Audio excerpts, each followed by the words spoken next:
get into the Word of God. I am Latoya James, and today we're still talking about fear, and we're going to look at Romans 8:31. If God be for you, who can be against you? Now, think about the 92 Dream Team. That's men's basketball Olympic team. And if you don't know about them, look them up. Okay, check out the roster. Check out that you got Jordan and you got Johnson, as in Magic Johnson. You got Larry Bird. You got Charles Barkley. You got just so many Hall of Famers that you can't even just name them all. I mean, the team was stacked, and we were not watching to see whether or not they were gonna win.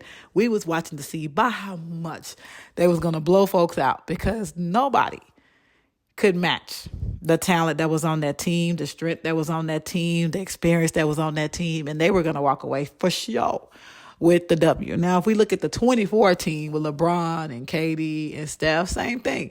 You had people saying, hey, if you double team this one, what you going to do with this one? And then you're going to run out of players, because you got the bench, too, that can come in and they can do their thing. Now, 24 team was tripping at times, all right? Like, they was coming back from behind. The games might be tight. Yeah, but I remember when they asked D-Wade, were you ever nervous? He said, nah, because he knew at the end of the day, this team got too much experience, too much strength, and too much talent. They're going to walk away with the W regardless. Now, if we look at this scripture, if God be for us, God is on your team. Now, this is to the billionth power. We ain't talking about mere mortals on your team. We're talking about God. Now, look at the definition for God. I love it. It says, properly God, the creator and owner of all things, is on your team. He's on your side. Go a little bit further. Supreme being who owns and sustains all things. He's on your side. So if that God is on your side, then who can be against you? What you scared of? What are you afraid of? Let me help you out a little bit more. That who is not just a person. It says who. It says which. It says what. It says anything. It doesn't matter what it is. Be it person, place, or thing. Name a noun.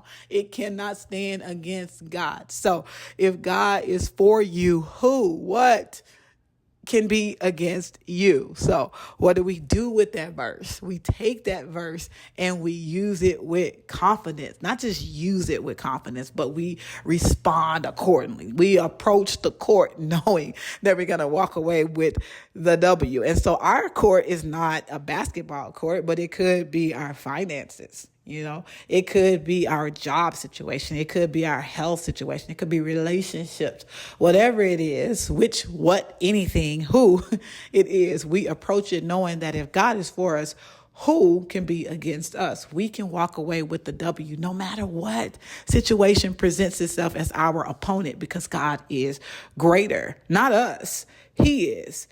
And if he's for us, we got the W.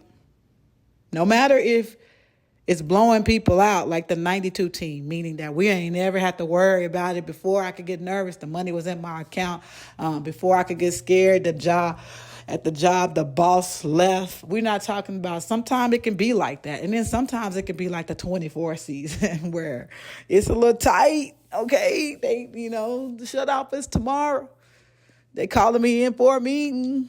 The diagnosis came back and it's positive, or it's not looking good. We can be in those kind of games sometimes. However, we still are confident that we have the strength and we have the experience and we have the talent. And even greater than all that, we got the power of a God who owns and sustains all things. And if he is for us, who can be against us? That is 4 minutes and 12 seconds. You still got time to do whatever else you need to do. But subscribe to this channel. Like, comment, share. Come back next week. We're going to still be talking about fear, because I don't want you to be afraid. Not when you got God, creator of all things and sustainer of all things, on your side.